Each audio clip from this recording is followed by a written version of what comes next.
भारतीय मीडिया में मौजूद लोगों को भी अब एहसास हो रहा है कि उन्हें हमेशा से घटिया मकासद के लिए इस्तेमाल किया जाता रहा है और ये लावा एक न एक दिन बड़ी शिद्दत से फटेगा।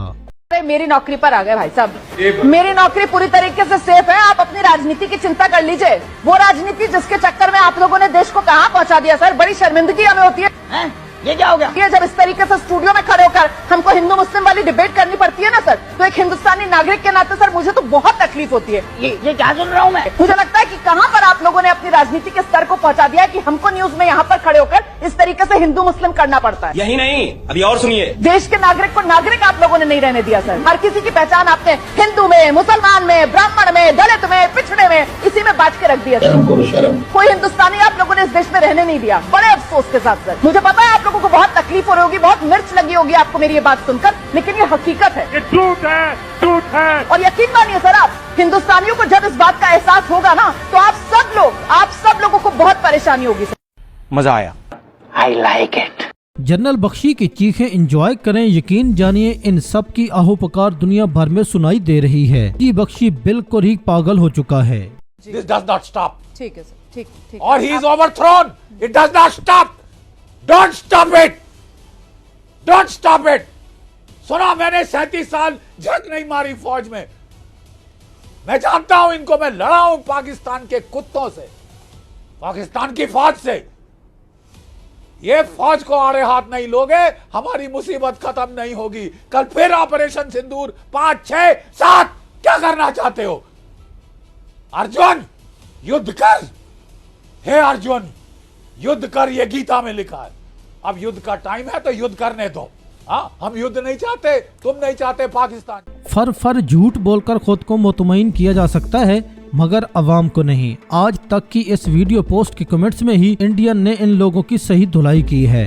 भारत और पाकिस्तान के बीच आज सीज फायर हुआ। इस सीज फायर की पूरी इनसाइड स्टोरी हम आपको बताएंगे, क्योंकि बहुत से लोगों को इस बार ये लग रहा होगा कि पाकिस्तान के साथ आर पार का युद्ध हो रहा है, तो फिर अचानक ये सीज फायर क्यों अनाउंस हुआ, ये आपको बताएंगे कि कैसे भारत ने पाकिस्तान को बातचीत की टेबल पर आने को मजबूर किया।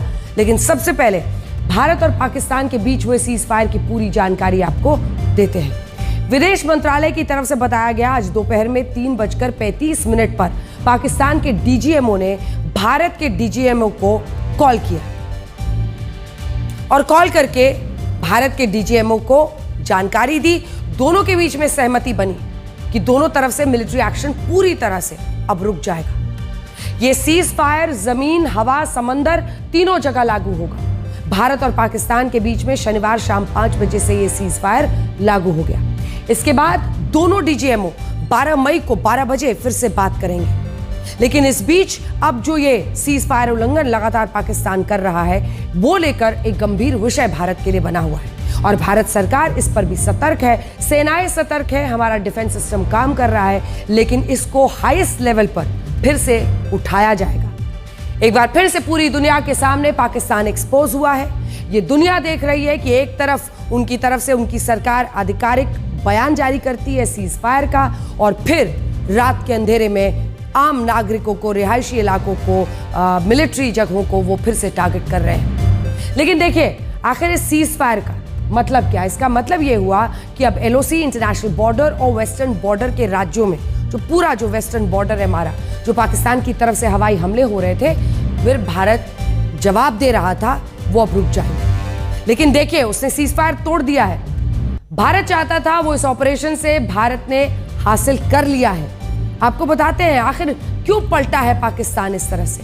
पाकिस्तान के आतंकियों ने 22 अप्रैल को पहलगाम में हमला किया, जिसमें 26 लोगों की निर्मम हत्या की। भारत के 25 नागरिक और एक नेपाल के नागरिक की हत्या की। भारत की तरफ से कहा गया था कि भारत इसका बदला लेगा और भारत ने 15 दिन बाद 7 अप्रैल को पाकिस्तान के 9 आतंकी ठिकानों पर हमले किए। हम आपको दिखाना चाहते हैं, जैश ए मोहम्मद और लश्कर-ए-तैयबा के हेडक्वार्टर्स को हमने तबाह किया। 100 से ज्यादा आतंकी मार गिराए, उनके बड़े बड़े आलिशान अय्याशी के अड्डे मलबे में तब्दील हो गए। भारत ने कह दिया था कि हमारा बदला यहीं पर पूरा हो गया। पाकिस्तान अब कोई भी कार्रवाई करेगा तो उसका जवाब दिया जाएगा, जीवन भर याद रखेगा, पाकिस्तान माना नहीं। आगे की कहानी भी आपको बताएंगे। लेकिन एक बार फिर से आपको बताना चाहते हैं कि इस बार जो हमने आतंकी ठिकानों को नेस्तनाबूद किया, मलबे में तब्दील किया, वो कहीं पीओके में नहीं थे, वो रावलपिंडी के से कुछ किलोमीटर दूर हमने जो किया है, उसमें बहावलपुर, लाहौर से 30 किलोमीटर दूर बहावलपुर में हमने उनके आतंकी ठिकाने को नेस्तनाबूद किया, जिसके मलबे में बदलने की तस्वीर आप देख रहे हैं। प्रिसिशन अटैक इसे कहते हैं। हमने मुरीदके में लश्कर तैयबा के हेडक्वार्टर को बर्बाद किया और आतंकियों के जनाजे पर सजदा करने के लिए उनके सैनिक, उनके फौजी सब पहुंच गए। लेफ्टिनेंट कर्नल, इस रैंक के अधिकारी और खुद मुनीर ने वहां पर, जनरल मुनीर ने फूल भिजवाए, राष्ट्रपति ने भी भिजवाए।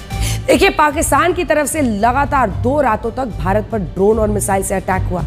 ऑपरेशन सिंदूर के बाद भी चूंकि इस तरह से पाकिस्तान की सेना को झटका लगा था, उनका पूरी तरह से किरकिरी हुई थी, वो माने नहीं, ड्रोन से, मिसाइल से अटैक किए। शाम होते ही पाकिस्तान भारत के पश्चिमी हिस्से में ड्रोन और मिसाइल अटैक कर रहा था, लेकिन कल भारत ने पाकिस्तान को ऐसा सबक सिखाया कि वो सीज फायर के लिए मजबूर हो गया।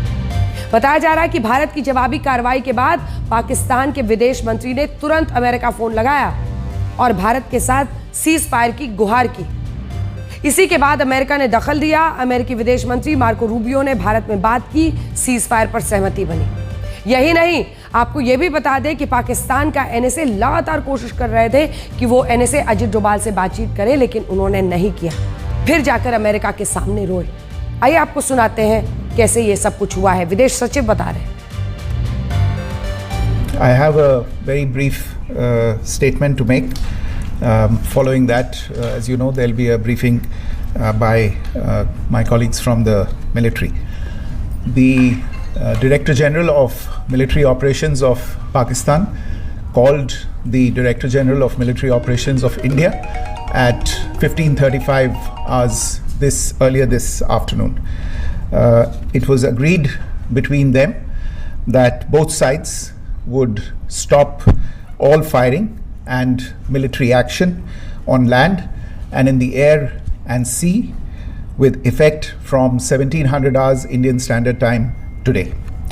Instructions have been given on both sides to give effect to this understanding.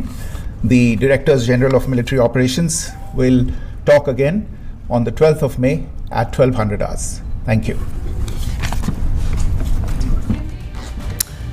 आगे की खबर पर बढ़ेंगे, लेकिन एक बार फिर से आपको बता दें कि अभी रात के लगभग 9:30 बजे हैं।